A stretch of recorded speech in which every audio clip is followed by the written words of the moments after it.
नमस्कार दोस्तों, मैं डॉक्टर सुशील पटेल प्रत्यक्ष आयुर्वेद की तरफ से आप सभी का स्वागत करता हूं। तो आज हम लोग रसशास्त्र के बारे में पढ़ेंगे। ठीक है। रसशास्त्र में पहला वर्ड आता है रस, है ना। पहला वर्ड है रस, दूसरा वर्ड है शास्त्र। तो इस वर्ड से हम एक चीज देख सकते हैं कि हमें इसके बारे में किसके बारे में पढ़ना है, रस के बारे में पढ़ना है। और शास्त्र का मतलब होता है, सिंपल सी बात है, अध्ययन करना। ठीक है, म्यूट कर लीजिए अपने को। रस के बारे म्यूट कर लीजिए। सभी लोग अपने आप को म्यूट कर लें। तो रस शास्त्र का अध्ययन करने से पहले हमने देखेंगे किसके बारे में हम लोग पढ़ रहे हैं, रस के बारे में पढ़ रहे हैं। अब किसी भी शास्त्र को पढ़ेंगे तो उसके बारे में कोई टूल्स होते हैं, कुछ टूल्स होते हैं। वो टूल्स एक्चुअली स्टार्ट होते हैं कुछ टर्मिनोलॉजीज से, है ना। कुछ टर्मिनोलॉजीज जो कॉन्टिन्यूअस रूप से बार बार हर चैप्टर में, हर परिभाषा में, हर इवेंट टॉपिक में वो कुछ वर्ड्स बार बार रिपीट्स होंगे, है ना, बार बार रिपीट होंगे। तो उस पर्टिकुलर वर्ड्स को हमें ध्यान में रख के उसके बारे में एक नॉलेज हो जानी चाहिए, जिसको हम परिभाषा प्रकरण के अंडर में पढ़ेंगे। कुछ टर्मिनोलॉजीज बाद में भी आएंगे, वो सब्जेक्ट के अकॉर्डिंग हम पढ़ेंगे, है ना। जैसे रस में साधारण रस, उपरस और कोई भी जो महारस है इत्यादि, उस रस के पर्टिकुलर अगर स्पेसिफिक पॉइंट ऑफ व्यू से कोई परिभाषा आएगी तो हम पर्टिकुलर टॉपिक में पढ़ेंगे। बट कुछ ऐसे टर्म्स है जो पूरे के पूरे रस शास्त्र में मिलेंगे ही मिलेंगे। तो पहले से अगर उसका अध्ययन कर लेंगे तो ज्यादातर टॉपिक्स हमें इजीली याद भी हो जाएंगे, समझ में भी आएंगे और क्वेश्चंस भी सही होंगे। और दूसरी एक बहुत अच्छी बात है कि इस परिभाषा प्रकरण से डायरेक्टली भी क्वेश्चंस आ सकते हैं। तो हम देखते हैं परिभाषा एक्चुअली कहते किसको है। तो सबसे पहले देखें परिभाषा का जरूरत क्यों पड़ा ना, क्यों नीड पड़ी। तो बहुत सारे ऐसे एक टॉपिक है, मान लो ढेर सारे उसमें लाइंस है ना, ढेर सारे उसमें वर्ड है ना। पूरी एक पेज का कोई टॉपिक है, उस पेज के टॉपिक में कुछ ऐसे शब्द होंगे जिसमें क्या होंगे, निगूढ़ार्थ। निगूढ़ार्थ मतलब निगूढ़ार्थ का सिंपल सा मतलब है कि उसमें एक्चुअली गूढ़ अर्थ, कोई डीप कन्वर्सेशन होगी या डीप लैंग्वेज होगी या डीप इमोशंस होंगे जो हमें इजीली नहीं समझ में आ रहे होंगे, तो उसको एक्सप्लेन करना। अनउक्त, जो वहां पे कही नहीं गई हो, है ना, अनएक्सप्लेन्ड या अनसेड, है ना, अनएक्सप्लेन्ड या अनटोल्ड, कोई भी ऐसी बात जो वहां पे उस परिभाषा में या पर्टिकुलरली उस टॉपिक में नहीं कही गई हो या फिर छुपी हुई हो गई। निगूढ़ार्थ का मतलब हिडन हो, है ना, हिडन। अनुक्त का मतलब अनएक्सप्लेन्ड या अनटोल्ड हो। लेशोक्त, वर्ड से ही समझ में आ रहा है, लेशोक्त अंग्रेजी में एक वर्ड होता है लेस, है ना, कम एक्सप्लेन्ड हो, जितनी ज्यादा उसकी नीड है उतना एक्सप्लेन उसको नहीं किया गया हो। नेक्स्ट एक फोर्थ वर्ड आ रहा है संदिग्धार्थ। संदिग्धार्थ का सिंपल सा मतलब होता है कंफ्यूज्ड, है ना। कोई ऐसे वर्ड्स होंगे, जैसे दो वर्ड आएंगे आगे चल के, अब हम पढ़ेंगे मूर्छना एवं मूर्छन, दो वर्ड आएंगे, दोनों में बहुत डिफरेंस है। अब हम मूर्छना को क्या समझेंगे, मूर्छन क्या समझेंगे, ये कंफ्यूज्ड वर्ड है। तो इसको हम समझ कैसे सकते हैं, उस पर लाइट करके ना, ये लाइट करके उस पर एक प्रकाश डाल के, एक टॉर्च जैसा लाइट डाल के, कि उसे हम कैसे डिटेल तरीके से इन चारों अर्थों को उस पूरे टॉपिक में समझ पाए। हिडन टॉपिक को, जो नहीं कहा गया है उसको भी, जो कम कहा गया है उसको भी, और संदिग्ध जो कंफ्यूज हो उन सबको क्लियर करना है। क्लियर करने के लिए हमें किसकी आवश्यकता होगी, विबुधय। विबुधय अर्थात ज्ञान की आवश्यकता होगी। इस ज्ञान की सहायता से निश्चित अर्थ पे समझना है, निश्चित अर्थ पे इन चारों चीजों को, कंफ्यूजन को दूर करने के पश्चात एक ज्वाला, या जो भी ज्ञान रूपी ज्वाला होगी या ज्ञान रूपी जो प्रकाश होगा, उसके सहायता से हम इन चारों को ऐड करते हुए एक निश्चित अर्थ पे पहुंचेंगे। उसे हम क्या बोलेंगे, परिभाषा बोलेंगे। अब इस परिभाषा की जो डेफिनेशन है किस आचार्य ने दी है, रस तरंगिणी के अनुसार है। रस तरंगिणी के लेखक कोई बता पाएगा, रस तरंगिणी के लेखक, रस तरंगिणी के लेखक किसी को पता है, इतिहास का पाठ है, सदानंद शर्मा, है ना, सदानंद शर्मा ये रस तरंगिणी के लेखक हैं, जिनके अनुसार परिभाषा का एक वर्णन किया गया है। ठीक है, आगे देखेंगे। अब इस परिभाषा में कुछ टर्मिनोलॉजीज है जिसे हमें समझ लेना चाहिए, जिससे कि आगे चल के रसशास्त्र के ढेर सारे टॉपिक्स में वो इजी लगे। ठीक, सबसे पहले कज्जली, है ना। तो आपको जैसे मैं रसशास्त्र स्टार्ट करते हुए एक वर्ड हमेशा आएगा, कॉमन आएगा। एक सेकंड, है ना, एक वर्ड हमेशा कॉमन आएगा। कॉमन क्या आएगा, रसह। ठीक है, रसह वर्ड कॉमन होगा।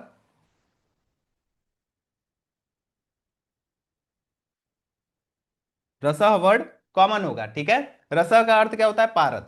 ठीक, पारद के रिलेटिव या इर्द गिर्द घूमते हुए भी हम इस परिभाषा को पढ़ेंगे। तो श्लोक को एक बार देते हैं, धातु भी गंध काद्यश्च निर्द्रवे, है ना, निर्द्रवे मर्दितो रसः। अब क्या समझ में आया हमें, रस के साथ क्या करना है, मर्दन करना है। रस अर्थात पारद, पारद के साथ हमें क्या करना है, मर्दन करना है, मर्दन करते वक्त हमें किस चीज का ध्यान देना है, मर्दन में हमें किस किस चीज को मिक्स करना है, तो देखेंगे क्या है, धातु भी गंधकाद्यश्च, अर्थात गंधक या गंधक जैसे और भी धातु, इसको क्या करेंगे हम पारद में मिक्स करेंगे। मिक्स करने के बाद एक खरल यंत्र होता है, आप सभी ने देखा होगा सेकेंड ईयर में, उस खरल यंत्र में इस गंधक को, पारद को या गंधक जैसे धातुओं को मिला के क्या करेंगे, मर्दन करेंगे।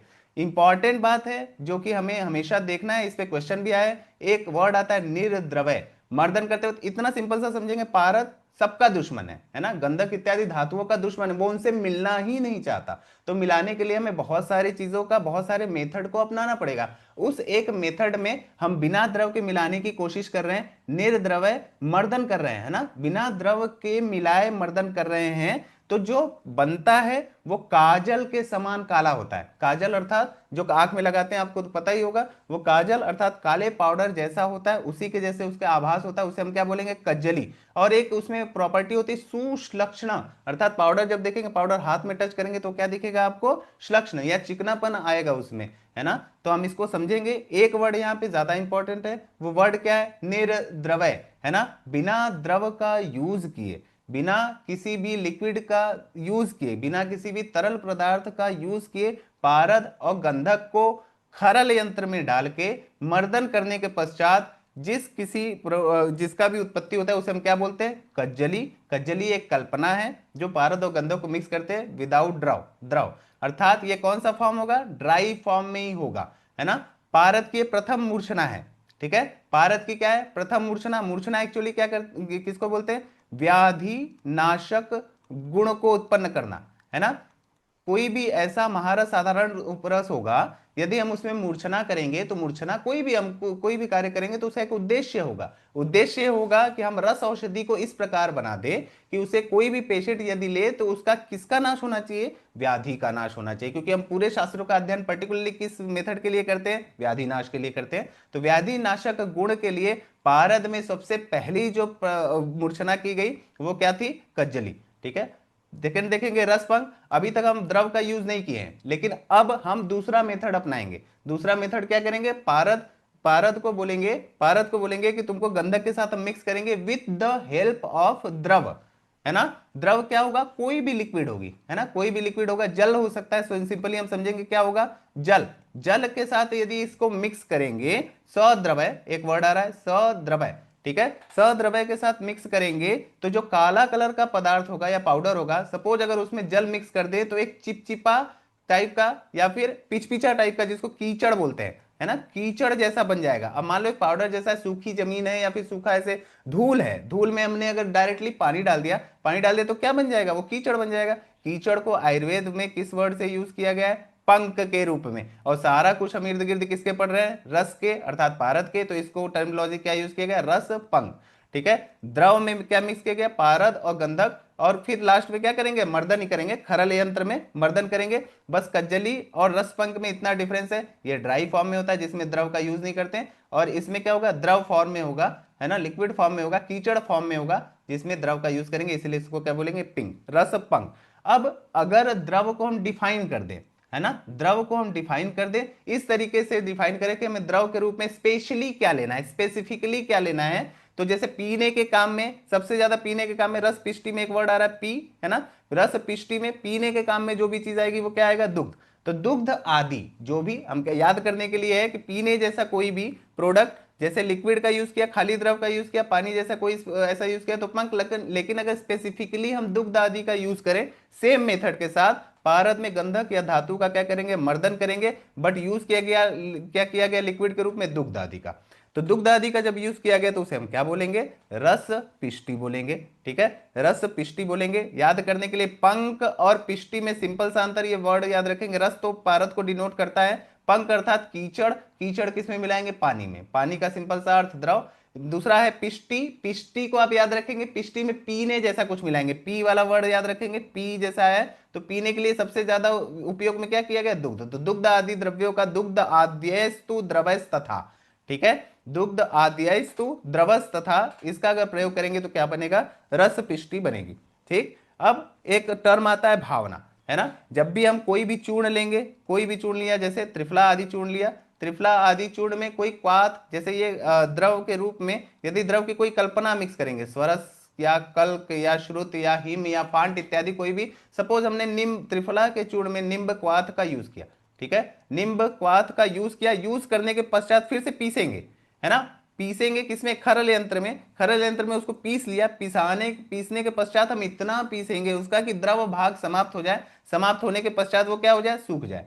संस्कृत में क्या बोला है, यज चूर्णितस्य धात्वैद द्रवे, द्रव का यूज किया, संपेशित किया, अर्थात संपेशित का अर्थ क्या है, पीसना, फिर क्या किया हमने, इसका शोषण किया, तो शोषण करने के पश्चात जो भी चीजें, जो कल्पना ये कहलाएगी, जो पूरा प्रोसेस कहलाएगा वो क्या कहलाएगा, भावना। शारंगधर के अनुसार जब भावना में क्वाथ का प्रयोग कर रहे थे, तो क्वाथ का प्रयोग करते वक्त, क्वाथ के निर्माण करते वक्त उसको बोलते हैं 1/16 द्रव लेते हैं, 1:1:16 द्रव लेते हैं, 1:8 का द्रव की मात्रा होती है, 1:4 की मात्रा होती है। लेकिन रस तरंगिणी ने बोला है भावनार्थ जो क्वाथ का प्रमाण लेंगे उसमें चूर्ण, चूर्ण का प्रयोग करना है, चूर्ण में जो द्रव की मात्रा होगी वो सम मात्रा होगी, है ना, 1:1। जैसे मान लो हमने चूर्ण, कोई त्रिफला चूर्ण ले लिया और उसमें निम्ब क्वाथ मिलाया, तो निम्ब क्वाथ में त्रिफला चूर्ण की मात्रा अगर हमने 100 ग्राम ले ली, तो निम्ब क्वाथ की भी मात्रा कितनी लेंगे, 100 ग्राम ही लेंगे, इन दोनों की इक्वल मात्रा लेंगे। लेकिन इसमें एक ट्विस्ट है, ट्विस्ट क्या है, लेंगे तो इक्वल मात्रा, लेकिन उसको क्या करना होगा हमें बॉयल करना होगा, बॉयल करना होगा, बॉयल करने के पश्चात जो अंश शेष रहेगा वो इंपॉर्टेंट है,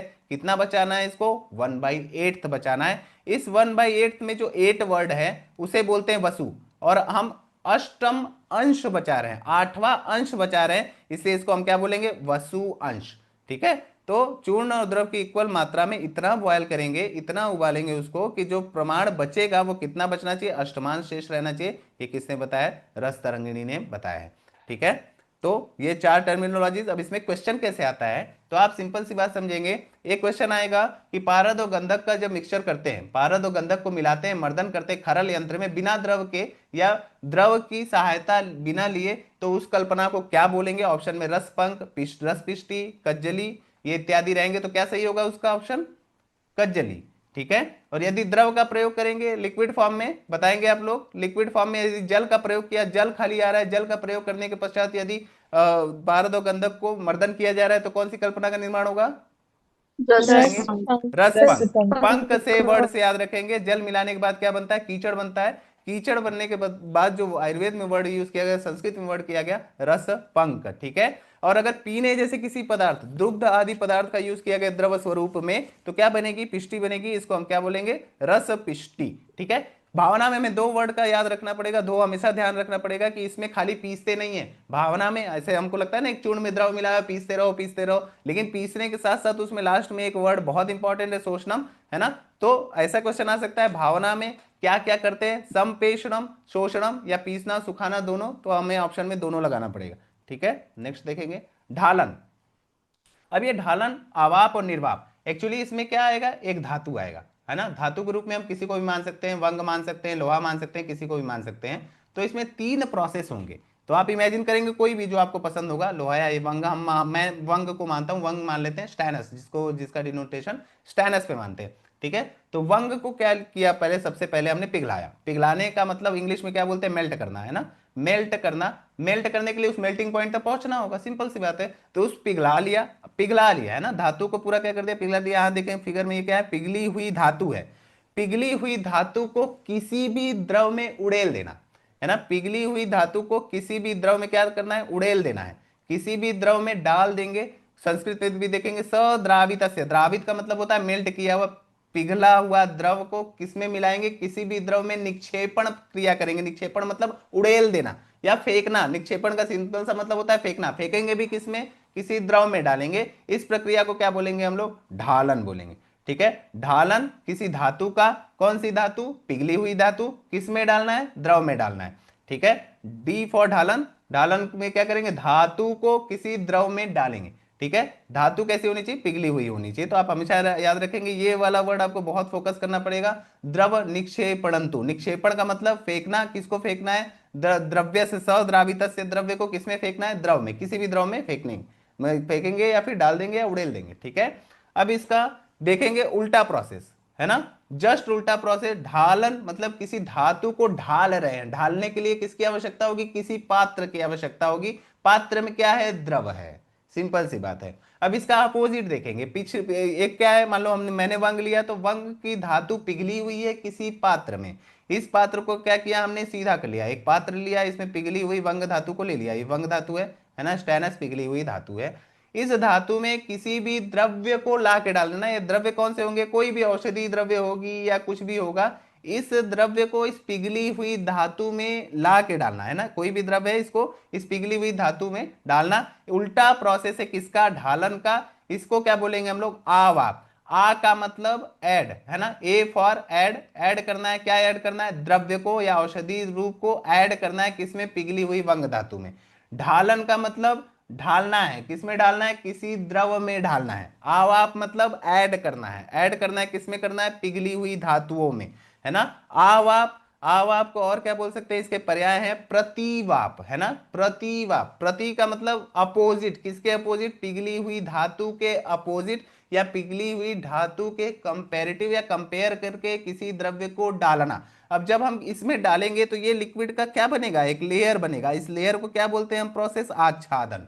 ठीक है, तो आवाप का पर्याय है प्रतिवाप, प्रतिवाप का ही पर्याय क्या है, आच्छादन। इसको आप लोग याद रखेंगे, ठीक है। निर्वाप, निर्वाप का सिंपल सा मतलब होता है नहलाना, है ना। नहलाने के लिए क्या करेंगे, हम अपने आप को ले जाते हैं पानी में, मतलब तैर रहे हैं या फिर पानी है तो उसमें क्या करेंगे, खुद को डुबोएंगे, डुबो के नहा लेंगे, है ना। वैसे ही रेड हॉट धातु लिया, अब इसमें हम गलाया नहीं, हमने मेल्ट नहीं किया। इन दोनों में इंपॉर्टेंट है, ढालन में आवाप में पिघली हुई धातु का प्रयोग करते हैं, परंतु निर्वाप में हम किसका प्रयोग करेंगे, रेड हॉट धातु का। इसको पिघलाया नहीं है, धातवेद, है ना, हिन तप्तस्य, तप्त धातु का प्रयोग करेंगे, खाली तपा के उसको इतना तपाएंगे कि वो क्या होगा, रेड हॉट धातु हो जाएगा। और उसको किसी भी द्रव में बुझाएंगे, बुझाएंगे तो उसमें से आवाज आएगी, सनसन की आवाज भी आएगी। तो हम निर्वाप का पर्याय भी याद कर सकते हैं, स्नपन। और इसमें क्या किया गया, इस धातु को, रेड हॉट धातु को किसी में निषेक किया गया। निषेक का सिंपल सा मतलब है डुबोना, है ना। तो डुबो दिया, डुबोने का, डुबोने के प्रोसेस को क्या बोलते हैं, निर्वाप। कैसे याद रख सकते हैं, निर्वाप में नी वर्ड आया, स्नपन में लास्ट में न वर्ड आया, या फिर निषेक, ये तीनों क्या है, एक दूसरे के पर्याय हैं।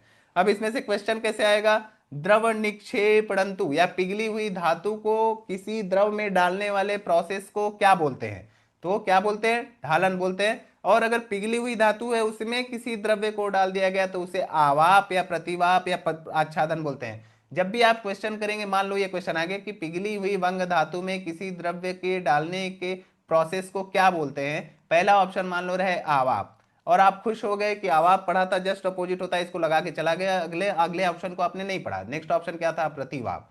फिर तीसरा ऑप्शन क्या था, आच्छादन, है ना, आच्छादन। और लास्ट ऑप्शन क्या था, ऑल। ठीक है, क्या लगाएंगे आप, ऑप्शन कौन सा लगाएंगे, ऑल। ऑल। ठीक है, ऑल।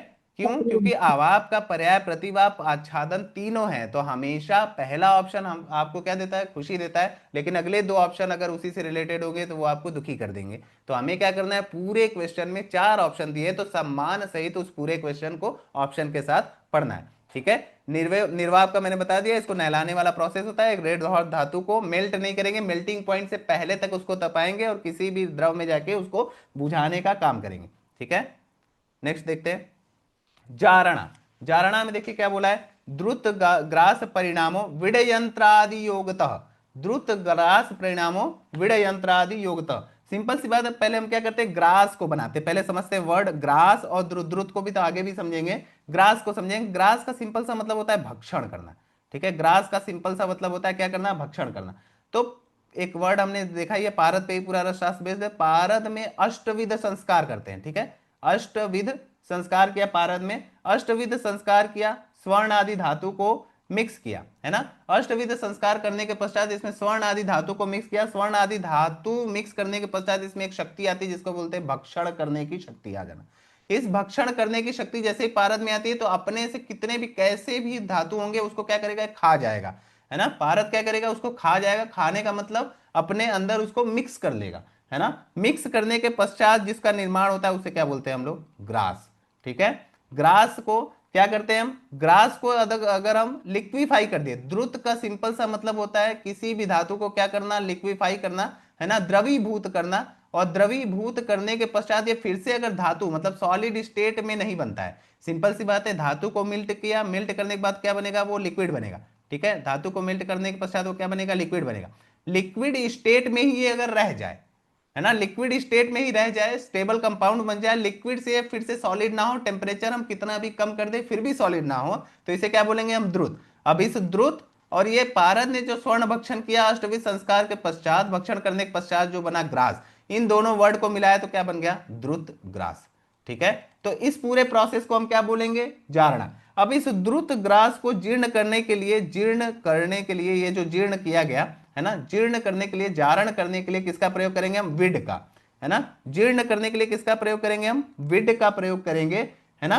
विड के रूप में हम किसी भी चीज का प्रयोग कर सकते हैं, क्षार इत्यादि का भी प्रयोग कर सकते हैं या अम्ल इत्यादि का भी प्रयोग कर सकते हैं। ठीक है, तो इस पूरे प्रोसेस को क्या बोला गया, जारणा। तो फिर से इसमें समझते हैं, शॉर्ट में समझते हैं। विड और यंत्रों की सहायता से पारद में दिया गया लौह आदि, लौह या स्वर्ण कुछ भी इत्यादि की द्रुति का ग्रास, है ना। ग्रास कैसे बना, पारद में अष्टविध संस्कार के पश्चात स्वर्ण लौह इत्यादि मिलाया, जिसने कि पारद ने इसका क्या कर दिया, भक्षण। भक्षण करने के पश्चात जो क्या बन गया, ग्रास। ग्रास को सिंपल भाषा में हम बोलते हैं, जैसे खाने वाला एक कवर होता है ना, उसको क्या बोलते हैं हम, ग्रास। तो सिंपल सी बात है, पारद ने लौह इत्यादि को, ग्रास को अच्छे से पचा लिया, पचाया। और किसके सहायता से, द्रुति के सहायता से, लौह आदि की द्रुति बनाएगी द्रव फॉर्म में, जो कभी भी सॉलिड नहीं होगा। द्रुति को, वर्ड को द्रुति इसलिए बोला जाता है क्योंकि वो द्रवीभूत ही रहता है, अच्छे से पच जाएगा, उसे क्या बोलेंगे हम, जारणा। विड की हेल्प लेंगे, विड औषधि हो सकती है, औषधि के रूप में या तो क्षार का प्रयोग करेंगे या तो अम्ल का प्रयोग कर सकते हैं। ठीक है, देखेंगे नेक्स्ट हम, मूर्छना। पारद एक बहुत ही स्ट्रांग कैंडिडेट है ना। मान लो पारद एक बहुत ही स्ट्रांग कैंडिडेट है किसी भी लड़ाई झगड़े के लिए।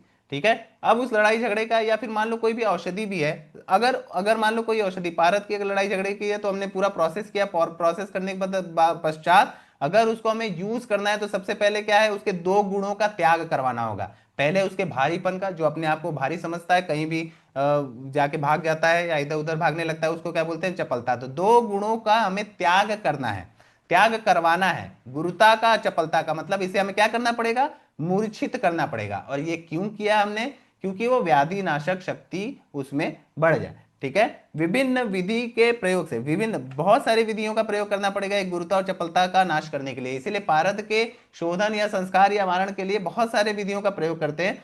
तो इसमें से नाश करने के पश्चात हमें क्या उत्पन्न करना है, व्याधि नाशक शक्ति को उत्पन्न करना है। हमें साफ साफ यहाँ पे एक चीज का डिफरेंस समझना पड़ेगा, मूर्छना और मूर्छन में डिफरेंस समझना पड़ेगा कि दोनों प्रोसेस क्या है। तो मूर्छना एक्चुअली व्याधि नाशक शक्ति के आधान करने की प्रक्रिया है, और मूर्छन क्या है, कोई बताएगा मूर्छन क्या है, कोई भी स्टूडेंट, मूर्छन क्या है। मूर्छन पारद का एक संस्कार है ना, पारद का एक संस्कार है। और पारद के इस संस्कार में एक्चुअली करते क्या है, नष्ट पिष्ट करते हैं। पारद को क्या करते हैं, नष्ट पिष्ट करते हैं। पारद की गुरुता और चपलता जैसे गुणों का नाश करने के पश्चात उसको व्याधि नाशक शक्ति को बढ़ाना मूर्छना कहलाता है। एक प्रोसेस है जिसमें हम क्या कर रहे हैं, गुरुता और चपलता का नाश कर रहे हैं। और खाली मूर्छन क्या है, संस्कार है, पारद का एक संस्कार है जिसमें क्या करते हैं, पारद को नष्ट पिष्ट करने का कार्य करते हैं। ठीक है, तो ये डिफरेंस हमेशा याद रखेंगे। ठीक, नेक्स्ट देखेंगे शोधन, है ना। शोधन एक्चुअली क्या है, शोधन जैसे मान लो सिंपल सी बात है, हम कहीं मार्केट से सब्जी वब्जी लाते हैं, तो उसमें क्या करते हैं, उसको धुलते हैं। धुलने का मेन उद्देश्य क्या होता है, उद्देश्य होता है उसके मल को दूर करना। वैसे ही कोई भी धातु होगी, कोई भी धातु होगी या कोई भी रस औषधि होगी, उस औषधि के मल को दूर करने के लिए जिन भी विधियों का प्रयोग करते हैं उसे हम सिंपली क्या बोलेंगे, शोधन पढ़ेंगे, है ना। शोधन को डिटेल में हम रस या महारस या उपरस या साधारण रस में डिफरेंट डिफरेंट एस्पेक्ट्स के हिसाब से, डिफरेंट डिफरेंट द्रव्यों के हिसाब से पढ़ेंगे। सिंपल सी बात अभी के लिए याद करने के लिए आप सिंपल बात याद रखेंगे, मल को दूर करने की एक विधि आएगी, उसमें से जो इम्प्योरिटीज हैं उसको दूर करने की विधि आएगी, उसे हम क्या बोलेंगे, सिंपल सी भाषा में शोधन बोलेंगे। ठीक है, मारण, मारण किसको बोलते हैं, मारण देखेंगे। मारण, मारण एक्चुअली क्या करते हैं, जैसे मूर्छन था, मूर्छन में हम गुरुता और चपलता का खाली नाश किए थे। मारण में क्या करेंगे, स्वरस आदि से पहले मर्दन करेंगे, है ना। स्वरस आदि से हम मर्दन करेंगे, मर्दन करने के पश्चात उसमें अग्नि संयोग बहुत इंपॉर्टेंट है। मारण अगर किसी का करना है, जैसे किसी की भी मृत्यु हो जाती है, मृत्यु खाली ऐसे बॉडी से नहीं माना जाता, फिर उसको क्या करते हैं हम, अग्नि का प्रयोग करते हैं, उसके भस्म कर देते हैं उस पूरे के, तब मानते हैं कि किसी की मृत्यु हो गई। ठीक है, तो मर्दन करने के पश्चात उसका क्या करेंगे, अग्नि संयोग करेंगे और क्या बनाएंगे हम, भस्म बनाएंगे। अग्नि संयोग तो भस्मीकरण, भस्मीकरण प्रक्रिया है, मारण और भस्मीकरण के लिए किसकी आवश्यकता होगी? अग्नि के संयोग की आवश्यकता होगी। ठीक है, आगे देखेंगे नेक्स्ट डेफिनेशन। अमृतीकरण, भस्म निर्माण के पश्चात उसके वर्ण का ह्रास हो जाता है। भस्म निर्माण करेंगे किसी भी धातु का या किसी भी रस का, तो उसके क्या होगा? वर्ण का ह्रास हो जाएगा, है ना, मतलब वर्ण का ह्रास होगा। भस्म निर्माण के पश्चात जो भी बचे हुए दोष हैं, अभी भी क्या होगा? भस्म निर्माण के पश्चात कुछ दोष अभी भी रहेंगे, उसको भी हटाने के लिए हमें एक प्रोसेस करना होगा, उसे क्या बोलेंगे हम? अमृतीकरण। ठीक है, अमृतीकरण उसे बोलेंगे। अमृतीकरण से क्या होता है? जो बचे हुए दोष हैं वो भी खत्म हो जाएंगे, तो उसके गुणों में और क्या हो जाएगी? वृद्धि हो जाएगी। लेकिन इन्हीं दोषों के वजह से तो उसका वर्ण था, वो भी वर्ण खत्म हो जाएगा, तो पूरा क्या होगा? वर्ण की हानि हो जाएगी। ठीक है, गुणों की वृद्धि हो जाएगी और वर्ण की हानि होगी। बहुत इंपॉर्टेंट है। अमृतीकरण में क्या होता है? ये क्वेश्चन कई बार आया है। गुण की वृद्धि होती है, अमृत के समान करना है ना, अमृत के समान करना है। अमृत के समान वही चीज होगी जिसमें कोई भी इंप्योरिटीज नहीं होगी, बिल्कुल भी सारी अशुद्धियां, इंप्योरिटीज क्या हो जाएंगी? खत्म हो जाएंगी, है ना। अवशिष्ट दोष क्या होगा? पूरे तरीके से उसका नाश करना होगा। तो अमृत के समान, और अमृत के समान तो हमें भी पता होगा, खाने पीने में बहुत सारी चीजें हमें लगता है कि ये काम करेगी, अमृत के समान होगी, लेकिन उसका वर्ण हमेशा क्या होता है? हमेशा उसका वर्ण खराब ही होता है जो अमृत के समान होता है। ठीक है, गुणों की वृद्धि होगी और वर्ण की हानि होगी। ठीक है, इस तरीके से इसको याद रखेंगे। अब मान लो कुछ लोगों को वर्ण की हानि हो गई, तो वर्ण देखने में अच्छा नहीं लग रहा है ना, देखने में अच्छा नहीं लग रहा है, तो उसका सेवन भी नहीं करेंगे। तो भस्म में एक स्पेसिफिक वर्ण की उत्पत्ति करनी होगी। कौन से वर्ण की? रक्त वर्ण की उत्पत्ति करेंगे। रक्त एक्चुअली, रक्त का जो संस्कृत वर्ड है वो क्या है? लोहित। तो इस पूरे प्रोसेस को क्या बोलेंगे हम? लोहितीकरण। तो सिंपल सी बात है, हम इसमें किसकी वृद्धि करवा रहे हैं? वर्ण की वृद्धि करवा रहे हैं। वर्ण हानि हुई किस प्रोसेस की वजह से? तो अमृतीकरण की वजह से। तो अमृतीकरण के वजह से हुई वर्ण हानि के बाद यदि हम उसमें स्पेसिफिकली रक्त वर्ण को उत्पन्न कर रहे हैं, तो उस प्रोसेस को क्या बोलेंगे हम? लोहितीकरण बोलेंगे। ठीक है, अब एक दो वर्ड आते हैं, बीजावर्त और शुद्धावर्त। ठीक है, तो एक धातु है ना, धातु को द्रवित किया गया, मेल्ट किया गया, मेल्टिंग पॉइंट पे इस पे ले गया, कोई टेम्परेचर होगा मान लो 400 डिग्री सेल्सियस है, इसको मेल्ट किया गया। मेल्ट करने के पश्चात यदि द्रव्य जैसा है उसी के अनुरूप ज्वाला निकले, जैसे स्वर्ण है, पीला है, तो पीली ज्वाला निकलने लगे, उसी के अनुसार निकलने लगे, तो ये समझेंगे हम कि धातु का क्या हुआ? द्रवित होना प्रारंभ हो गया। ये हमें समझ में आएगा कि धातु द्रवित होना प्रारंभ हो गया। ऐसा तो होगा नहीं कि हम किसी धातु को मेल्ट कर रहे हैं तो उसमें कोई फिंगर डाल देंगे, चलो टच कर लेते हैं, इसका लिक्विफाई हुआ कि नहीं हुआ। तो हमें दूर से ही देखना है, तो देखने के लिए स्पेसिफिक एक ज्वाला निकलेगी, है ना, एक ज्वाला निकलेगी जो जिसे हम समझ जाएंगे धातु के अनुसार ये डिफरेंट होगा, लोहे का अलग होगा, स्वर्ण का अलग होगा, रजत का अलग होगा, वंग का अलग होगा, सबकी अलग अलग अपनी अपनी ज्वालाएं होंगी। जो जब आएगा टॉपिक तो हम पढ़ेंगे, तो हम उसको उस ज्वाला को देख के समझ जाएंगे कि धातु का द्रवित होना प्रारंभ हो गया है। वही धातु जिस टेम्परेचर पे द्रवित होना प्रारंभ होता है उसे हम क्या बोलेंगे? द्रवणांक। इसको बढ़ाते जाएंगे 400, 500, 600, है ना, 500, 600, 650, 700, ऐसे बढ़ाते जाएंगे। जिस टेम्परेचर पे ये ज्वाला निकलने लगेगी उसे हम समझ जाएंगे उस धातु का क्या है? द्रवणांक है ना। इसको क्या बोलते हैं? बीजावर्त। बीजावर्त एक्चुअली क्या करता है? ताप का माप करता है ना, टेम्परेचर को नापने का काम करता है। इसे आयुर्वेद में क्या बोलते हैं? यहाँ पे सत्व पातन स्टार्ट होता है। सत्व का मतलब होता है एक्सट्रैक्ट, है ना, उस धातु से ऐसी एक्सट्रैक्ट को निकालना। सिंपल सी बात है, हम पूरी जो रसशास्त्र का अध्ययन कर रहे हैं वो रस औषधि के निर्माण में कर रहे हैं। रस औषधि का पूरे तरीके से व्याधि नाशक प्रॉपर्टी आ जाए तो उसके इस पे एकदम एक्सट्रैक्ट को निकालना होगा, उस सत्वपातन को स्टार्ट करना होगा। अब सत्वपातन के बाद उसमें से कुछ शुद्ध रूपी सत्व निकलेगा, तो उस शुद्ध रूपी निकलने के लिए भी वर्ण होगा। ऐसा तो नहीं होगा कि वो वर्ण हमेशा एक ही रूप से जलता रहेगा। धीरे धीरे उस द्रवित धातु में जब गलनांक से भी आगे बढ़ेंगे तो श्वेत वर्ण के प्रकाश का, स्पेशली देखेंगे श्वेत वर्ण के प्रकाश का उद्भव होगा। सारे गलनांक के समय, इस समय सोने का अलग वर्ण होगा, पीले कलर का हो सकता है, लोहे का डिफरेंट कलर हो सकता है, रजत का अलग होगा, वंग का अलग होगा। इन चारों कलर के बाद भी एक स्पेसिफिक और ज्यादा टेम्परेचर को रेज करेंगे तो श्वेत वर्ण का प्रकाश उद्भव होने लगेगा। तब हम समझ जाएंगे कि अब यहां से जो निकलने वाला है वो क्या निकलने वाला है? सत्व निकलने वाला है। एक्सट्रैक्ट अब बन चुका है। अब उस टेम्परेचर को हम नॉर्मलाइज करके जो बचा खुचा सत्व है उसको क्या करेंगे? हटा लेंगे और उसे औषधि के रूप में प्रयोग करेंगे। तो सत्वपातन एंडिंग प्रोसेस क्या है? शुद्धावर्त। और सत्वपातन स्टार्टिंग प्रोसेस क्या है? बीजावर्त। ठीक है, इसमें क्या करेगी? द्रव्य के अनुरूप ज्वाला निकलेगी, लेकिन शुद्धावर्त में शुद्ध है ना, शुद्ध कैसा होगा? सफेद कपड़ा होगा। तो हमेशा याद रखेंगे सफेद कपड़े को सबसे शुद्ध माना जाता है। ठीक है, तो श्वेत वर्ण के प्रकाश को हम क्या बोलेंगे? शुद्धावर्त। ठीक, आगे बढ़ेंगे। द्रुति, ठीक है, आगे बढ़ेंगे, द्रुति को देखेंगे। तो लौह आदि धातु, है ना, इसमें दिखा है औषध संयोग होगा, तीव्र धमन करेंगे, धातु आदि द्रवित होकर द्रव ही रह जाए तो उसे क्या बोलेंगे हम, द्रुति बोलेंगे। ठीक है, तो क्या होता है, सिंपल से लौह आदि धातु कोई ले लिए, लोहा लोहा आदि धातु हम मान लो हमने ले लिया, लेने के बाद इसको क्या किया, द्रव रूप कर दिया। द्रव रूप करने के पश्चात वो क्या कहलाएगा, द्रुति।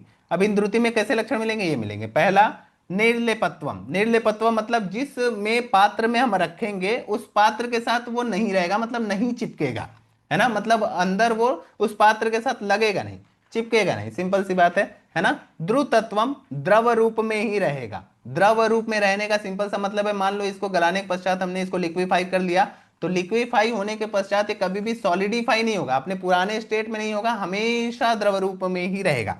तीसरा, तेजस्वम अर्थात चमकदार होगा।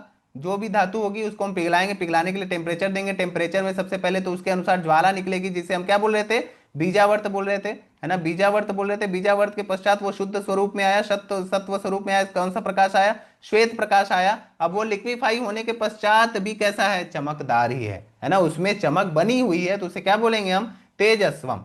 लघुता, मूल द्रव्य से हल्की हो जाएगी, ऑब्वियस सी बात है, हम लिक्विफाई करेंगे तो उसका जो अशुद्धि होगा वो दूर हो जाएगा, या गैस फॉर्म में भी निकल जाएगा, तो मूल द्रव्य से क्या हो जाएगी, हल्की हो जाएगी, और पारद से संयोग नहीं करेगी। ठीक है, कोई भी धातु होगी द्रवीभूत, द्रुति लक्षण होने के बाद गंध, कोई भी द्रुति होती है वो पारद से संयोग नहीं करेगी। इसे फिर ले जाएंगे, मिक्स करेंगे, मर्दन करेंगे तो बिना द्रव के करेंगे कजली हो जाएगा, द्रव के साथ करेंगे तो रसपंख, या फिर आगे चल के जो भी प्रोसेस होंगे वो होंगे। तो हमें याद रखना है कि द्रुति के लक्षण कितने हैं, 5 हैं। निर्लिपत्वम, द्रुतत्वम, तेजस्वम, लघुता और असंयोगश्च सुतेन। सुतेन किसका पर्याय है, पारद का। ठीक है, सुत पारद का पर्याय है। इसको याद करने के लिए कोड याद कर सकते हैं, निद्रा और तेल का संयोग कभी नहीं हो सकता, निद्रा और तेल का असंयोग। ठीक है, निद्रा और तैल का, निद्रा और तैल का असंयोग, तो नी से क्या हो जाएगा, निर्लिपत्वम, द्रा से क्या हो जाएगा, द्रुतत्वम, तय से क्या होगा, तेजस्वम, ल से क्या होगा, लघुता और असंयोग। सिंपल सी बात है, कोई भी आदमी सोया रहेगा तो ऐसा थोड़ी है कि वो उस समय तेल लगाता रहेगा, ऐसा सिंपल ये नहीं होगा, जब वो उठेगा तब अपना नहाएगा वाएगा उसके बाद तेल लगाएगा, है ना। तो निद्रा और तेल का क्या होता है, हमेशा असंयोग, एक साथ नहीं होगा, निद्रा और तैल का असंयोग, या तैल लगाएगा तब उसको निद्रा आएगी, एक साथ नहीं होगा। तो निद्रा और तैल का असंयोग याद रखेंगे, असंयोग, संयोग नहीं कर देंगे, है ना। तो निद्रा और तैल का असंयोग, इससे आपको क्या याद रहेगा, 5 लक्षण है द्रुति के, निर्लिपत्वम, द्रुतत्वम, तेजस्वम, लघुता और असंयोग। ठीक है, पिष्टी जो हम बना रहे थे वो 2 टाइप की पिष्टी बन सकती है, पहला पातना पिष्टी, दूसरा नवनीत पिष्टी। एक्चुअली इसको हम रेशियो के हिसाब से याद रखेंगे, चतुर्थांश स्वर्णेन। पातना पिष्टी में क्या मिला है, पारद में, पारद तो रहेगा ही, है ना, उसमें क्या मिला है हमने, स्वर्ण। कौन सा महंगा है, स्वर्ण महंगा है ना, स्वर्ण पारद से महंगा है। ठीक है, और स्वर्ण पारद से महंगा है तो हम उसे मिक्सचर में हमेशा क्या कराएंगे, कम मात्रा में मिलाएंगे। तो पारद की 1 मात्रा, स्वर्ण की कितनी मात्रा, 1/4 मात्रा, चतुर्थांश स्वर्णेन। आपको याद रखने के लिए हमेशा याद रखेंगे, स्वर्ण पारद से कम होगा क्योंकि स्वर्ण क्या होगा, महंगा होगा। इसको 1:1/4 को सिंपल भाषा में करेंगे तो पारद कितना होगा, 4 भाग, स्वर्ण कितना होगा, 1 भाग। इसे क्या बोलेंगे हम, पातना पिष्टी। और याद करने के लिए याद रखेंगे, पातना पिष्टी पा वर्ड से स्टार्ट हो रहा है तो इसमें पारद ज्यादा मात्रा में होगा। सिंपल सी बात है, स्वर्ण महंगा याद रखेंगे, और स्वर्ण महंगा है तो कितना रखेंगे, चतुर्थांश रखेंगे। ठीक है, और भी अगर देखना है तो पा वर्ड जो प है, अगर इसको बिना लाइन के लिखेंगे तो कैसा दिख रहा है, 4, है ना। तो पारद कितने पार्ट में होगा, 4 भाग में होगा, बचा कुचा पार्ट स्वर्ण। ठीक है, 1 पार्ट स्वर्ण। तो आपको किसी भी भाषा में याद करना है, लेकिन याद करना है। ठीक है, नवनीत पिष्टी, नवनीत पिष्टी में, नवनीत पिष्टी में पारद कितना भाग लेते हैं, अर्कांश तुल्याद रसोअथ। अर्कांश तुल्य, अर्क वर्ड एक्चुअली कितने भाग के लिए बोला जाता है, 12 भाग के लिए बोला जाता है। गंध निष्कार्ध, निष्क मात्रा का आधा क्या लेंगे, गंधक लेंगे। तो पारद और गंधक, नवनीत पिष्टी में सबसे पहले तो क्या मिलाते हैं, पारद और गंधक। पातना पिष्टी में क्या मिलाते हैं, पारद और स्वर्ण, ये याद रहना चाहिए आपको। पारद और गंधक से बनी हुई नवनीत पिष्टी में पारद 12 भाग में लेंगे और गंधक कितनी मात्रा में लेंगे, आधा। निष्क, निष्क की कितनी मात्रा होती है, जब भैषज रत्नावली पढ़ेंगे पूरा का पूरा मात्रा एक साथ पढ़ेंगे। ठीक है, आगे बढ़ते हैं। सिक्त तेल, कुछ और पॉइंट्स हैं, है ना, कुछ और पॉइंट्स हैं जो बहुत इंपॉर्टेंट नहीं है, बट फिर भी हमको इसमें ध्यान दे लेना है क्योंकि क्वेश्चन आएगा तो सही होना चाहिए। पहला सिक्त तैल, सिक्त तैल, सिक्त अर्थात मोम होता है, इसमें क्या मिलाएंगे, तैल, और उसका पाक करेंगे। पाक करने के पश्चात इंपॉर्टेंट है, किसकी आभा वाला तेल मिलेगा, नवनीत। नवनीत किसको बोलते हैं, मक्खन। मक्खन की आभा वाले तेल का निर्माण होगा। ठीक है। मक्खन की आभा वाले तेल का निर्माण होगा, किसका मिक्स करेंगे, सिक्त और तैल का मिक्सिंग करेंगे। सिक्त और तैल के मिक्स करने के पश्चात पाक करेंगे। पाक करने के पश्चात जिस चीज का निर्माण होगा उसमें आभा कैसे आएगी, नवनीत की आभा आएगी, उसे क्या बोलेंगे हम लोग, सिक्त तैल। क्वेश्चन में क्या बदलेगा, सिक्त तैल में किसका पाक करेंगे। अब आप तैल पढ़ भी रहे हैं लेकिन ऑप्शन में घी आ जाएगा तो आप कंफ्यूज हो जाएंगे, है ना। दूसरा कौन सी आभा निकलती है, नवनीत आभा निकलती है, ठीक है। ये आप यहाँ ध्यान में रखेंगे। नेक्स्ट है, आपस में मिले दो धातुओं को, है ना, आपस में मिले दो धातुओं को धमन करके, धमन करना है, टेम्परेचर देना है, धमन करना है, और इतना धमन करना है कि एक का नष्ट हो जाए। दो धातु मिलेंगे, दो धातु 1+1 मिल गया, तो हमें इतना दमन करना है कि जो कमजोर वाला होगा वो क्या हो जाए, नष्ट हो जाए, और दूसरे को क्या हो जाए, शुद्ध रूप में प्राप्त हो जाए। तो इसे क्या बोलेंगे हम लोग, ताड़न। ये सिंपल सी ये तब यूज होता है जब दो धातुओं में से, मतलब मान लो कोई हमें अगर किसी पर्टिकुलर धातु की आवश्यकता है और एक कोई पदार्थ है जिसमें दोनों धातु मिक्स है ना। जैसे A+B मिक्स है, हमको चाहिए बी धातु औषधि रूप में प्रयोग करने के लिए, तो हमें ए को समाप्त करना पड़ेगा। तो ए को समाप्त करने के लिए कुछ प्रक्रिया करेंगे, धमन करेंगे, जिसमें मेल्टिंग पॉइंट ए का पहले आ जाएगा। तो पहले आ जाएगा, जैसे ही उस मेल्टिंग पॉइंट पे पहुंचेगा ए नष्ट हो जाएगा ना, धीरे धीरे वो गैस बन जाएगी और गैस के रूप में इवेल्युएट करके वो बाहर निकल जाएगा, बचेगा क्या, बी। और बी कैसे फॉर्म में होगा, शुद्ध रूप में प्राप्त हो जाएगा, वो भी हम ज्वाला के हिसाब से उसको पहचान लेंगे, ठीक है। परिश्रुत जल किसको बोलते हैं, डिस्टिल्ड वाटर को। ये तिर्यक यंत्र होता है, तिर्यक यंत्र ऐसे बनाएंगे, तिर्यक यंत्र के बाद यहाँ पे लिक्विड स्टोर होता है, आगे चल के हम यंत्र वाले प्रक्रिया में इसमें पढ़ेंगे। डिस्टिल्ड वाटर एक्चुअली रस शास्त्र में बहुत सारे जगह परिश्रुत जल वर्णन दिया गया है, तो हम इसको रिलेट करेंगे किससे, प्योर्ड वाटर या डिस्टिल्ड वाटर इसको बोलेंगे, ठीक है।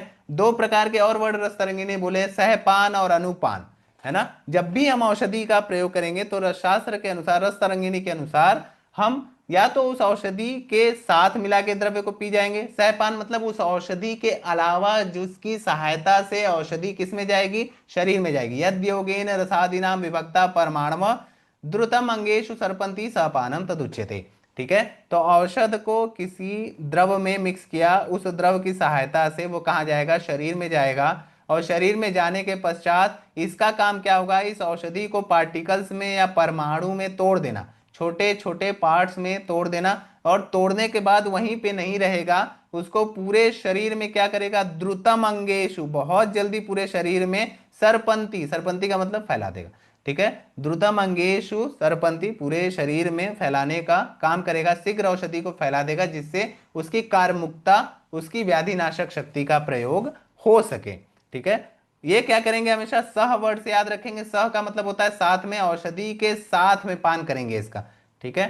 दूसरा है तत्रोगग्नम वैषज्यम यच सहायकारी स्याद अनुपानम तदुच्यते, ठीक है। औषधि के बाद में दिया जाए, जैसे औषधि का सेवन कर लिया जाए पहले, है ना, औषधि के सेवन के बाद में दिया जाए, उसके बाद तत तत रोगनाशक शक्ति से युक्त हो, ये तो साथ में जाएगा, तो साथ में तोड़ते हुए जाएगा, जैसे मतलब हम लोग जब सेवन कर लेंगे औषधि के साथ द्रव्य तो उसको परमाणु में तोड़ता जाएगा, पूरे शरीर में क्या होगा, फैलाता जाएगा। ये क्या होगा, औषधि गई, औषधि गई, औषधि जाने के बाद शरीर में चली गई, शरीर में पेट में चली गई, पेट में जाने के पश्चात इसका पान करेंगे, पान करेंगे, फिर क्या करेगा, ये धीरे धीरे औषधि अपने से टूटेगी अपने पार्ट्स में, फिर इसका भी सेम प्रोसेस होगा, लेकिन इसको हमेशा रोगनाशक शक्ति से युक्त होना चाहिए, अनुपान का, है ना। सहपान की आवश्यकता नहीं है कि वो उसके साथ रोगनाशक के साथ हो, लेकिन अनुपान जो भी यूज करेंगे उसमें भी सहायक शक्ति, रोगनाशक शक्ति युक्त तो होनी चाहिए, और ये औषधि की शक्ति सहायता में पहुंचाने वाली थी, ये सहायता करती है, औषधि की शक्ति मिलती है, फिर अनुपान की शक्ति मिलती है, फिर ये पूरे व्याधि का नाश कर देते हैं, ठीक है। अनुक्त सहपान व अनुपान की अवस्था में जब वर्णन नहीं किया गया है, अनुक्त का मतलब जब वर्णन नहीं किया गया है, तो अगर बोल दिया जाए कि इसके बाद, इसके इस औषधि के साथ सहपान देना है या इस औषधि के बाद अनुपान देना है, तो हमें किसका प्रयोग समझना चाहिए कि क्या करना है, जल या मधु का। जब वर्णन नहीं है कि किसका सहपान या अनुपान के रूप में प्रयोग करना है, तो हमें समझ लेना है खुद की बुद्धि से कि जल या मधु का प्रयोग हमको करने के लिए बोला गया है, ठीक है।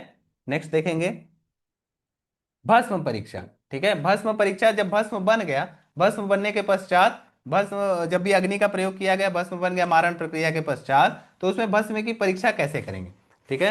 तो भस्म की परीक्षा करने के लिए सबसे पहला वर्ड है वारीतर, वारी का अर्थ होता है पानी, है ना। ऐसी धातु, है ना, जो जल, एक पात्र है उसमें जल भरा हुआ है, उस जल पे क्या करे, ये तैरने लगे, ठीक है, उस जल पे क्या करे, ये तैरने लगे, तो उसे क्या बोलेंगे, वारीतर भस्म, ठीक है। उत्तम या उनम, अब ये तैरेगा तो कितना तैरेगा, भस्म के ऊपर, है ना। मान लो यहाँ पे तैर भी रहा है, ये है धातु का पार्ट है, ये तैर रहा है। तैरने के पश्चात हम इस पे क्या डाला हमने, हंसवत तरती तोए, हंस की तरह ही तैरे। और उसके पश्चात भी उस पे गुरु धान्य डाल दिया, धान्य का एक गुरु वाला पार्ट, भारी वाला पार्ट इस पे डाल दिया, फिर भी ये नहीं डूब रहा है, हंस की तरह ही ये तैरते जा रहा है।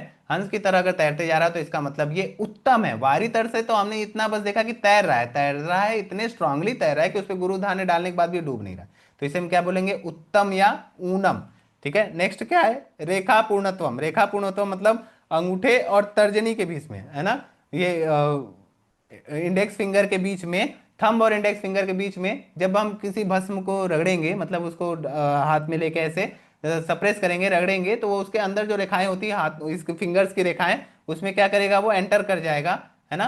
जिससे हमें ये प्रूव हो जाता है कि क्या है, ये नैनो पार्टिकल्स के रूप में चेंज हो चुका है। अब एक और इंपॉर्टेंट बात है कि अगर इसमें हम कपड़े से पोंछ भी देंगे, मतलब मान लो जैसे तुरंत अगर किया और कपड़े से साफ करने की कोशिश भी की, तब भी रेखाओं में अभी भी वो नैनो पार्टिकल्स चिपके हुए रहेंगे, उसको हम क्या बोलेंगे, रेखा पूर्णत्वम।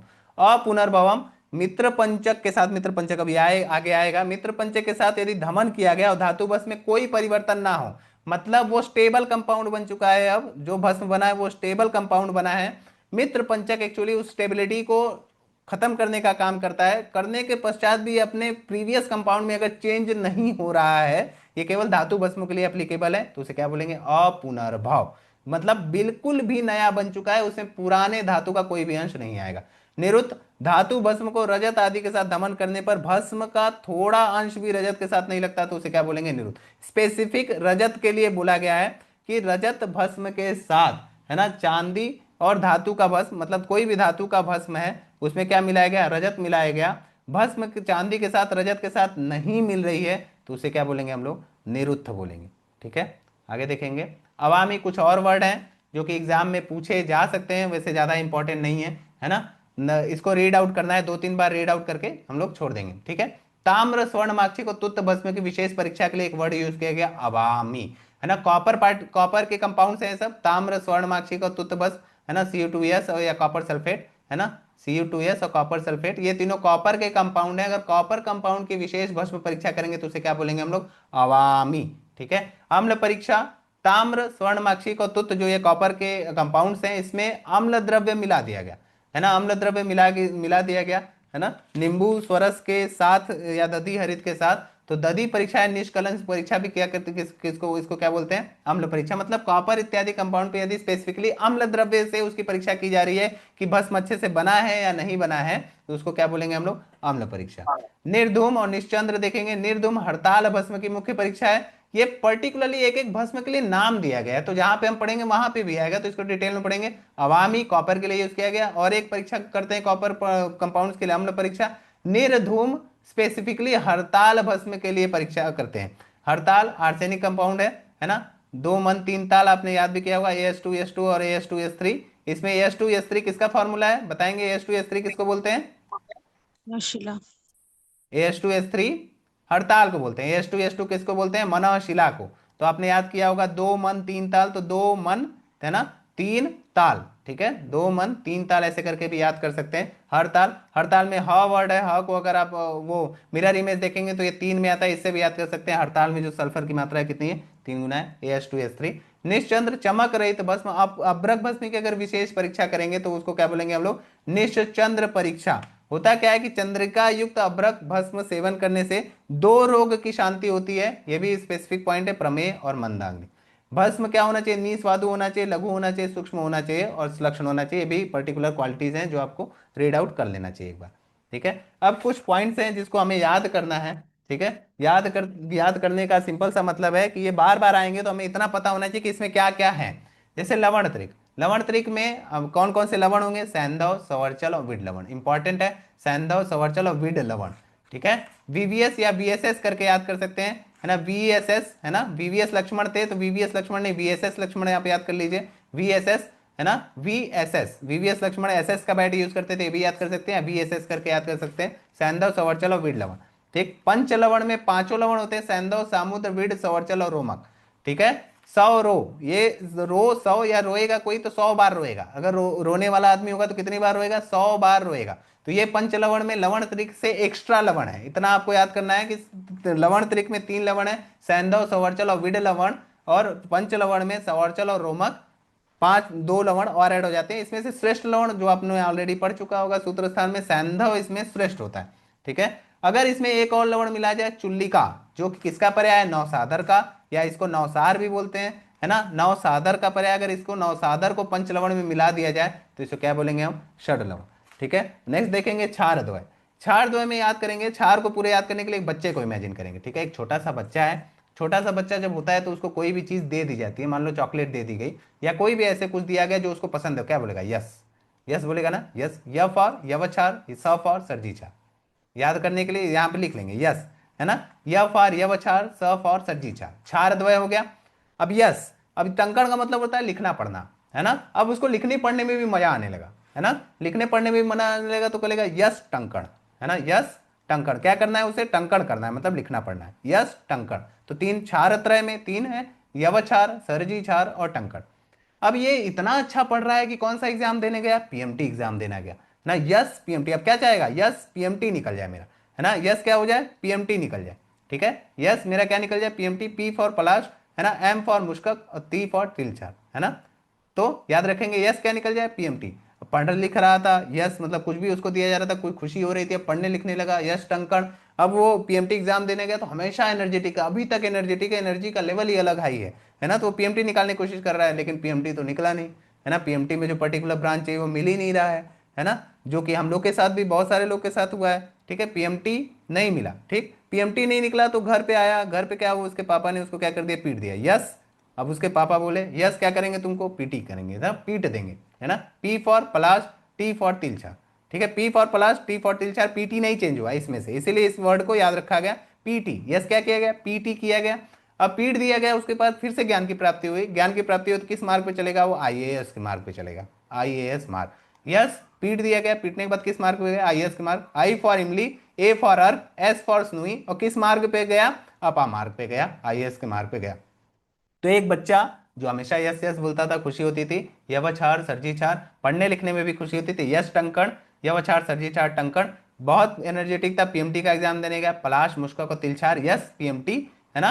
अब पीएमटी देने गया लेकिन नहीं निकला। एम फॉर मेडिकल, याद रख सकते हैं, एम फॉर एमबीबीएस, एमबीबीएस नहीं मिला इसको, है ना, एमबीबीएस इसको नहीं मिला, एमबीबीएस कट हो गया। अब जाएगा घर तो मार खाएगा ना, पिटाएगा। P for Palash, T for तिलछार। तो जब पिटाएगा तो इसको बोले, जब इसको लगा कि नहीं इसकी आंखें खुल गई तो बोला कि अब हम किस मार्ग पे जाएंगे, तो आईएएस के मार्ग पे जाएंगे। आई फॉर इमली और ए फॉर अर स्नूई और अपामा। ठीक है, नेक्स्ट देखेंगे, ऐसे ही याद करते जाएंगे।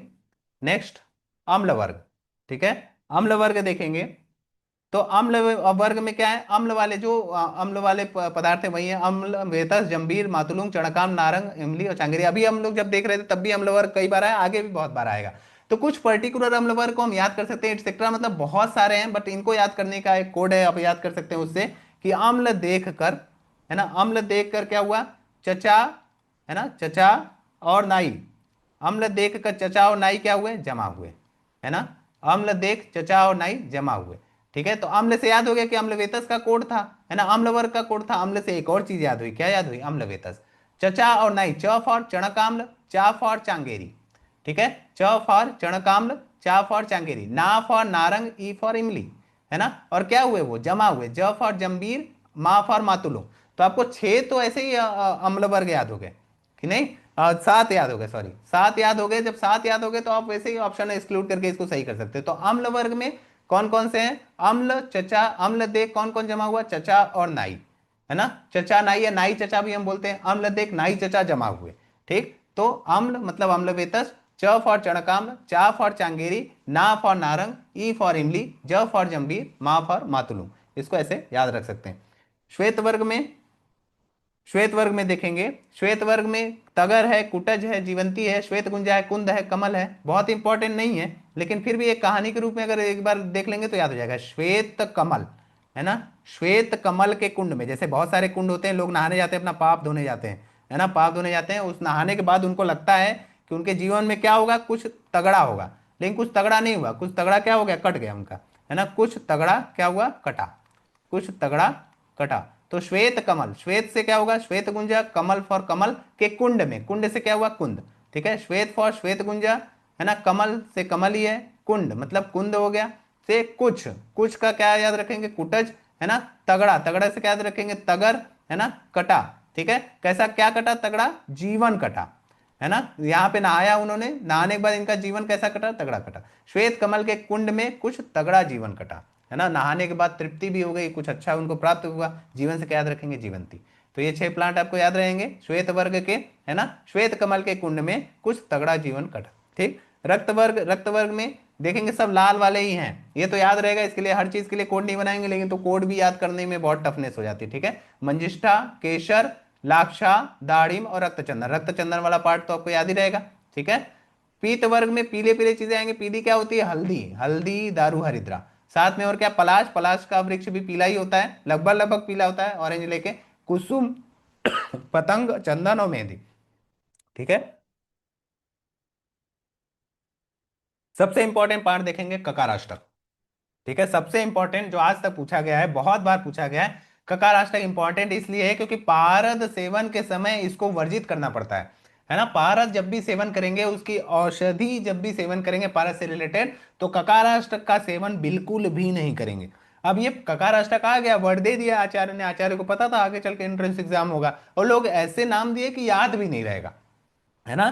तो इसको याद करने के लिए एक कोड हमेशा याद रख सकते हैं, काका थे, है ना, एक काका थे, काका ने क्या किया, काका ने ककड़ी, है ना, कुछ सब्जियां उनको नहीं पसंद थी, है ना, उसको तोड़ा और फेंक दिया। कौन कौन सी सब्जियां तोड़ा उन्होंने, ककड़ी तोड़ी, कद्दू तोड़ा, है ना, ककड़ी तोड़ी, कद्दू तोड़ा, कलिंगक भी तोड़ा, कलिंगक किसको बोलते हैं तरबूज को बोलते हैं, कलिंगक तोड़ा, कलिंगक और क्या तोड़ा करेला, काका ने ककड़ी, कद्दू, कलिंगक और करेला क्या किया तोड़ा, ठीक है, तोड़ा, फिर उन्होंने और भी इसको तोड़ा, मतलब अपने सब्जी के बागान थी उनकी, बागान में उनको ये सब्जियां पसंद ही नहीं आ रही थी, गए जितनी भी सब्जियां थी उसको तोड़ा और तोड़ के फेंक दिया, ककड़ी, कद्दू, कलिंगक और करेला, क्यों, क्योंकि इनको पारद की औषधि सेवन करनी थी, है ना, ये रोगी हो गए थे, वैद्य के पास गए, वैद्य ने बोला कि ये तुमको पारद का सेवन करना है, तो इन्होंने बोला कि ठीक है, इसके पहले मुझे अपनी सब्जी के बागान में से इन सबको हटाना पड़ेगा, ककड़ी, कद्दू, कलिंगक और करेले को क्या किया तोड़ा, और फिर करकोटक, है ना, करकोट, कुसुम और काकमाची को क्या कर दिया इन्होंने छोड़ दिया। और भी ये कुछ खा रहे थे, करकोटक खा रहे थे, कुसुम को, कुसुम को भी ये देखते थे, है ना, और काकमाची मकोई इत्यादि का भी सेवन करते थे, इनको क्या कर दिया इन्होंने छोड़ दिया। तो काका ने ककड़ी, कद्दू, कलिंगक और करेला तोड़ा ना, काका ने ककड़ी, कद्दू, कलिंगक और करेला तोड़ा, फिर क्या किया करकोटक, है ना, कुसुम और काकमाची को क्या कर दिया छोड़ दिया, करकोटक, है ना, कुसुम और काकमाची को क्या किया छोड़ दिया, ठीक। तो अब देखते हैं एक बार क्या क्या याद हुआ, ऊपर नीचे होगा लेकिन हमको 8 प्लांट याद करने हैं। काका ने क्या तोड़ा, ककड़ी, है ना, ककड़ी, ककड़ी, कद्दू, है ना, कद्दू का मतलब कुष्मांड, ठीक है, कलिंगक तोड़ा, कारवेलक, ठीक है, कारवेलक करेले को बोला, करेले को भी तोड़ दिया, फिर क्या किया करकोटक, है ना, करकोटक और कुसुम, ठीक, कुसुम और काकमाची, इन सबको क्या किया इन्होंने छोड़ दिया, ठीक है। काका ने ककड़ी, कद्दू, कलिंगक और करेला तोड़ा, करकोटक, कुसुम और काकमाची को छोड़ दिया, है ना। तो ये 8 प्लांट को इन्होंने छोड़ा, आप दो दो करके भी याद कर सकते हैं, मान लो जिसको कोड नहीं समझ में आ रहा है, कुष्मांड और करकटी, कालिंगक, कारविल्लक, कुसुम्बक, करकोटक और कदली और काकमाची, ठीक है। ये किसके अनुसार है, रसायनों के अनुसार है, और भी आचार्यों ने कुछ कुछ बताए होंगे, बट मैक्सिमम ने यही बताया है, तो याद रखेंगे इसको, ठीक। पंचामृत देखेंगे, पंचामृत, पंचामृत क्या होता है, जो अमृत के समान होगा, ऐसी 5 चीजें होंगी, गाय का दुग्ध, दुग्ध से बना हुआ दधी, दधी से निकला हुआ घी, और इसमें क्या मिलाएंगे हमेशा, दधी में क्या मिलाते हैं हम लोग, मधु, माक्षिक अर्थात मधु भी मिलाते हैं और शर्करा, इसको मिला के ही खाते हैं, ठीक है। अभी के टाइम पे अगर दधी खाना है तो बोला जाता है कि ये क्या है अपराध है ना, अभी के टाइम पे दधी नहीं खाना चाहिए, लेकिन अगर खाना भी है तो क्या मिला के खाना चाहिए, शर्करा या मधु, ठीक है। गोदुग्ध, दधी, घृत, माक्षिक और शर्करा क्या है, ये पंचामृत है। रस कर्म प्रसादनम इसको बोला गया। पंचगव्य, गाय की ऐसी 5 चीजें जिसका प्रयोग किया जाता है, गौ दुग्ध, गौ दधी, गौ घृत, गौमूत्र और गोमय, ठीक है। मित्र पंचक, जहां अभी लास्ट में आया था उसके पहले आया था मित्र पंचक, मित्र पंचक में क्या क्या होता है, मधु, है ना, मधु, घृत, गुंजा, टंकड़, ये तो कॉमन है, लेकिन आज कुछ रस रस समुच्चय और रस तरंगिणी ने अलग अलग बताया। तो रस रक्त समुच्चय ने इस 4 के अलावा एक और चीज बताई है, गुड़, और रस तरंगिणी ने एक बताया क्या, गुगलू। गुड़ और गुगलू में अंतर है, तो मधु, घृत, गुंजा, टंकण, ठीक है, मधु, घृत, गुंजा और टंकण, ये इसके साथ क्या मिला दिया इन्होंने, गुगलू, इन्होंने क्या मिलाया, गुड़। तो कैसे याद रखेंगे, मधु घृत, ऐसे दो दो करके याद रखेंगे, मधु घृत। क्या करती थी ये, मधु और घृत, मधु घृत के साथ क्या, मधु और घृत का क्या है, गुट है ना। मधु और घृत सिमिलर है ना, तो सिमिलर लोग क्या रहते हैं, गुट बना के रहते हैं। गुट प्लस क्या है, जी, जी से डिफरेंस है, जी में एक गुड़ आएगा और एक गुगलू आएगा, इसलिए इसको प्लस करके डिफरेंशिएट किया गया। गुड़ किसने बना है, रस रस समुच्चय। समुच्चय से याद रख सकते हैं, कैसे याद रखेंगे समुच्चय, जब ढेर सारी, जब गन्ने का रस मिलता है तो गन्ने के रस में बहुत सारा मिक्सचर होता है, समुच्चय होता है, तब जाके क्या बनता है, गुड़।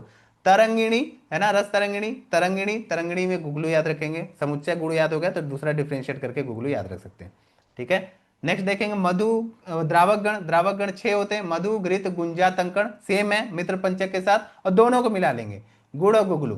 तो इसमें याद रखेंगे मधु, जीजी, है ना, मधु जीजी, यहाँ गांव साइड में दीदी को क्या बोलते हैं, जीजी, है ना। मधु जीजी क्या है, गुस्सा है, राजस्थान में गुस्से को क्या बोलते हैं, गुस्सा है, ठीक है।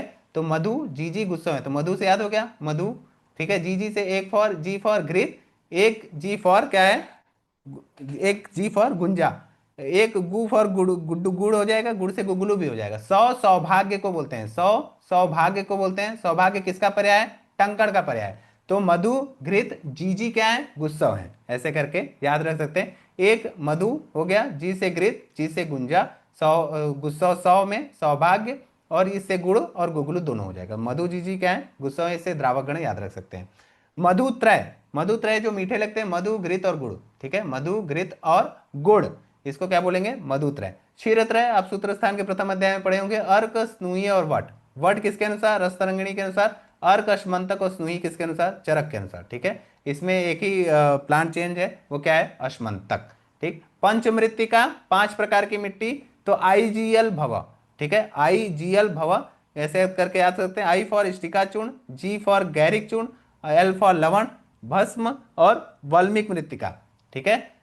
एक और एक कोड याद रख सकते हैं, गैस भवा, ठीक है। गैस भवा से कैसे याद रख सकते हैं, जी फॉर गैरिक हो जाएगा, ई फॉर स्टिका, एस फॉर लवण में श्रेष्ठ कौन सा होता है, सैंधव लवण, है ना। भ से भस्म, व से वाल्मीकि मृत्तिका, ठीक है।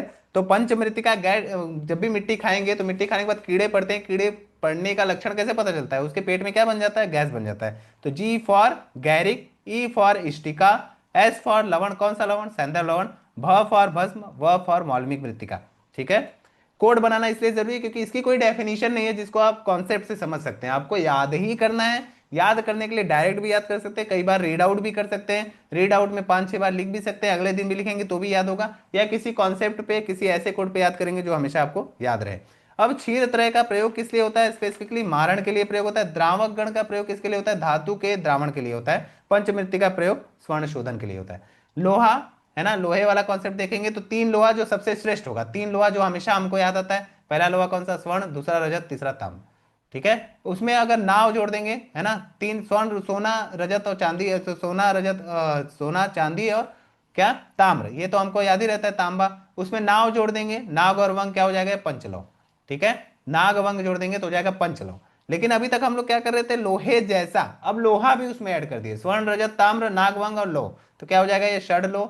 अब लोहे के साथ एक और चीज जोड़ दिए, जिंक, है ना, यशद भी जोड़ दिए, यशद, श से याद रखेंगे 7, है ना, श से 7, शद से 7 भी याद रख सकते हैं। तो यशद जोड़ दिए, कितने लोहे हो गए, 7। 3 लोहे सबसे श्रेष्ठ, स्वर्ण, रजत, ताम्र, जोड़ दिया, नाव क्या बन गया, पंचलोह, है ना, नागवंग, उसमें और जोड़ दिया लोहा हो गया षडलोह, और उसमें यशद जोड़ दिएगा तो हो गया सप्तलोह।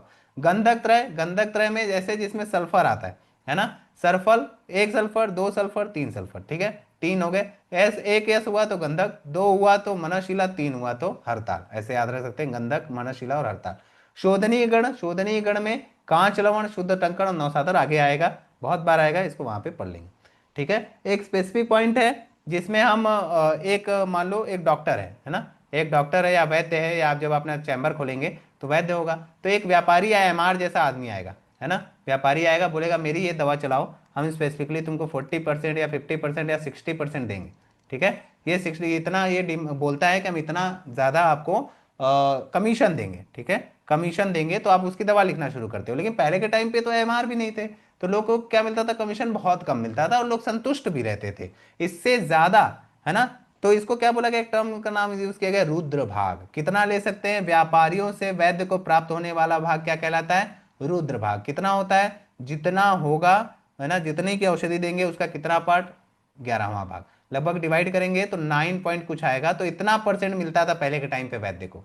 यही वैद्य जो होगा वो श्रेष्ठ वैद्य माना जाएगा। बाकी सब जो वैद्य होंगे उसको क्या बोलेंगे हम लोग, स्वपच, या कैसा वैद्य बोलेंगे, पापी वैद्य, जो पाप कर रहा होगा, है ना। तो ऐसे पाप करने वाले वैद्य सभी हैं जो परसेंटेज लगभग कितना लेते हैं, 40%, 50% या 60%। ठीक है। एक होता है धन्वंतरी भाग। अब पहले के टाइम पे परसेंटेज कम मिलता था, 9% के समथिंग मिलता था वैद्य को, लेकिन इससे तो काम चलेगा नहीं, घर कैसे चलेगा। तो लोग क्या करते थे, रोगी से भी लेते थे। उस टाइम पे रोगी से वैद्य को प्राप्त होने वाला भाग। अब रोगी से डायरेक्टली पैसा तो ले नहीं सकते, तो जो औषधि बनाते थे रोगी के लिए उसी में से कुछ पार्ट ले लेते थे। तो सिद्ध रस, घृत और तैल का निर्माण करते टाइम करने के बाद अगर 1 लीटर तैल बना तो आधा पार्ट वैद्य रख लेता था और आधा पार्ट रोगी को दे देता था। अब ये जो आधा पार्ट बचा हुआ है, उस टाइम के लोग अच्छे थे तो आधा पार्ट निर्धन निर्धन जो रोगी आएंगे जिनके पास पैसा नहीं होगा उनको देंगे। जिससे क्या होगा, वो और सारे रोगियों को लाएंगे, जिनके पास पैसा होगा उनसे पैसा ले लेंगे। ठीक है। तो एक का आधा भाग किसको दे देंगे, किसको दे देंगे, रोगी को दे देंगे, मतलब अपने पास रखेंगे, और आधा भाग रोगी को दे देंगे। ठीक है। तो सिद्ध रस, घृत और तेल, तो आप कैसे याद रखेंगे, घी तेल कितना। अब मान लो अभी के टाइम पे घी महंगा हो गया है, तो हम कोई भी पूड़ी उड़ी बनाते हैं तो उसमें क्या मिलाते हैं, आधा तेल आधा घी। तो घी तेल कितना, आधा आधा, ऐसे याद रखेंगे, घी तेल आधा आधा। ठीक है। नेक्स्ट है धातु भस्म। धातु भस्म में कितना पार्ट रख लेता है वैद, 1/7, है ना। धातु भस्म का कितना पार्ट, 1/7 भाग। चूर्णवटी का कितना भाग, 1/7 भाग। कैसे याद रखेंगे, धातु चूर्ण की वटी, किसी भी धातु के चूर्ण की क्या बनती है, वटी बनती है। धातु चूर्ण की वटी का कितना भाग, 1/7 भाग। एक साथ याद रख सकते हैं, धातु चूर्ण की क्या वटी। तो धातु भस्म, चूर्ण और वटी कितने भाग में, 1/7 भाग। कौन सा भाग, धन्वंतरी भाग। कौन रखेगा, वैद्य रखेगा। किससे, रोगी से। अवलेय भाग, अवलेय, ए फॉर अवलेय, ए फॉर 8। ठीक है। 1/8 भाग, यह हमेशा पूछा गया, बहुत बार पूछा गया। सबसे कम धन्वंतरी भाग अगर लिया गया उसे कौन सा भाग बोलेंगे, अवलेय भाग। कितना पार्ट, 1/8 पार्ट। किसके अनुसार था ये, रस रक्त समुच्चय के अनुसार, रस तरंगिणी के अनुसार। सिंपल है, घी तेल कितना, आधा आधा, इन्होंने भी बोला। आसव, अरिष्ट और भस्म, स्पेसिफिक टर्म दे दिया, है ना।